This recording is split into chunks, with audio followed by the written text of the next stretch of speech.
नमस्कार, मैं हूं दीपक और आप देख रहे हैं डीएस के टॉक्स। आजकल बॉलीवुड में ना एक ट्रेंड चल रहा है कि राम नाम की लूट है, लूट सके तो लूट।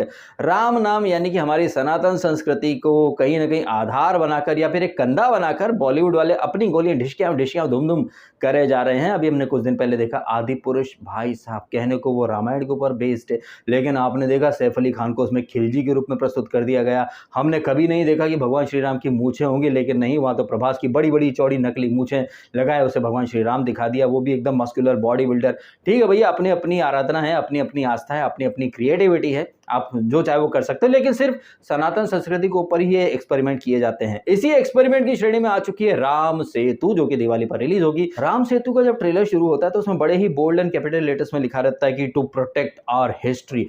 और अक्षय कुमार जो कि आर्कियोलॉजिस्ट बने हैं वो कहते हैं ये इतिहास का मतलब जानते हो, मैं इतिहास की परतें खोलता हूं। इतिहास का मतलब क्या होता है? It does happen. Well actually में जिस सनातन संस्कृति को लोग एक मिथ बोलते हैं, एक फिक्शन बोलते हैं, इनफैक्ट 2007 में कांग्रेस की यूपीए की सो कॉल्ड सेक्युलर सरकार ने तो कोर्ट में एफिडेविट भी दे दिया था कि रामायण का कोई ऐतिहासिक प्रूफ नहीं है, भगवान राम फिक्शन थे, राम सेतु एक कोरी कल्पना वगैरह इस तरह के दस्तावेज दिए गए थे। सेतु समुद्रम कोई प्रोजेक्ट था जिसके लिए राम सेतु को तोड़ना बहुत ज्यादा जरूरी था।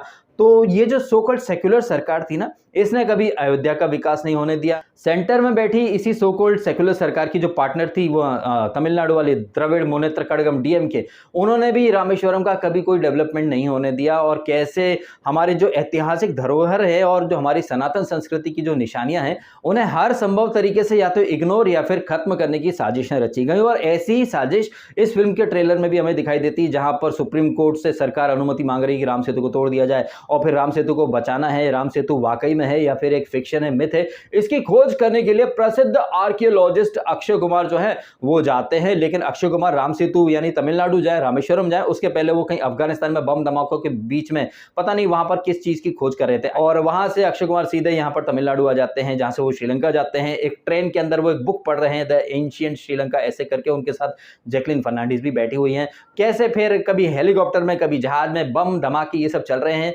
तो ये जो मिशन है ये राम सेतु की सत्यता को खोजने का मिशन है, उसे बचाने का मिशन है, या फिर ये जंगल जंगल फूल खिला है, ये चलो उस फूल को बचाने के लिए चलते हैं, या फिर गैंग वॉर वगैरह हो रही है, गोलीबारी हो रही है। तो ये सारी चीजें कहीं ना कहीं मुझे एक चीज का हिंट दे रही हैं कि राम सेतु तो बहाना है, यहाँ पर एक थ्रिलर फिल्म टाइप का कुछ बनाना है जहां पर राम सेतु सिर्फ साइड में रह जाएगा, ऐसी कुछ मुझे वाइब्स आई हैं। और यही आजकल बॉलीवुड में होता रहता है। ये लोग समझ चुके हैं बॉलीवुड वाले कि बॉयकॉट हो जाएगी पिक्चर, जो हमारी जो जनसंख्या में जो ज्यादा लोग हैं हिंदू, ये इस फिल्म का बहिष्कार कर देंगे। इसके लिए उस पॉपुलेशन को खींचने के लिए कहीं ना कहीं राम नाम का सहारा ले लो। तो राम नाम के सहारे से तो अच्छे अच्छे तर जाते हैं, तो फिर बॉलीवुड तो है ही क्या। तो ये जो बॉलीवुड रूपी टाइटैनिक का जहाज है ना, ये भी डूब रहा है, और इस डूबते हुए जहाज को बचाने के लिए बॉलीवुड वाले राम नाम का सहारा ले रहे हैं। अब भगवान श्री राम का नाम लेकर तो अच्छे अच्छे तर जाते हैं, तो क्या पता भैया ये राम सेतु नाम की फिल्म भी बॉलीवुड को ताड़ दे। लेकिन इस फिल्म का वीएफएक्स भाई बहुत थर्ड क्लास है।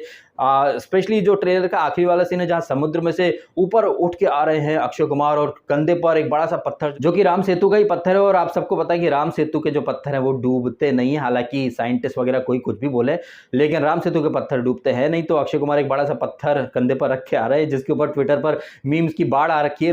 कई लोग इसे बाहुबली का जो सीन है जहां शिवलिंगम को उठा लेता है शोल्डर पर और फिर लेकर के जाता है, उस सीन की कहीं ना कहीं सस्ती कॉपी कही जा रही है। और स्पेशली अक्षय कुमार जब नीले नीले समंदर के पानी पे चल के आ रहे हैं, भाई साहब वो तो कतई क्रिंज वीएफएक्स की निशानी है। और मकर नाम का जो रोबोट इन्होंने बनाया है वो भी एकदम थर्ड क्लास ही लग रहा है। तो मुझे जो वाइब्स आई हैं इस ट्रेलर से वो ये आई है कि ऊंची दुकान है, फीका पकवान है, जहां पर सिर्फ और सिर्फ हिंदू आस्था और भगवान श्री राम को सिर्फ एक कहीं ना कहीं एक अपॉर्चुनिटी के रूप में इस्तेमाल किया गया है, सो दैट राम नाम का सहारा लेकर के, हिंदू आस्था का सहारा लेकर के पिक्चर को हिट कराया जा सके। इसी मिशन में बॉलीवुड जुट चुका है। मुझे ट्रेलर कोई खास पसंद नहीं आया है। इस ट्रेलर में सिर्फ और सिर्फ भगवान श्री राम और सनातन संस्कृति को एक सीढ़ी के रूप में इस्तेमाल किया गया है, जिस पर चढ़कर के ये लोग अपनी पिक्चर हिट करा सकें।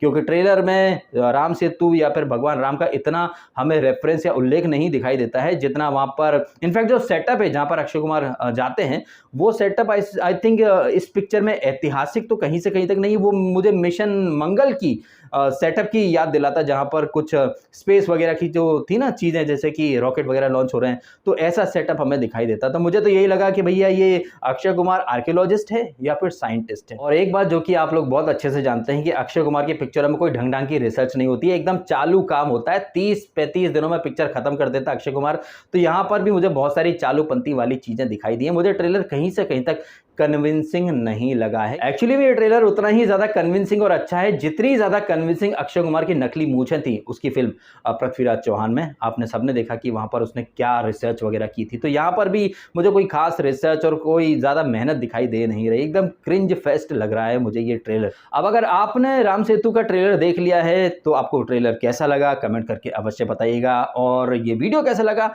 Please share your opinions. Video अच्छा लगा तो लाइक कीजिएगा एंड चैनल को सब्सक्राइब भी कीजिएगा। आपने समय निकाला, वीडियो देखा, आपका बहुत बहुत धन्यवाद। Thank you so much.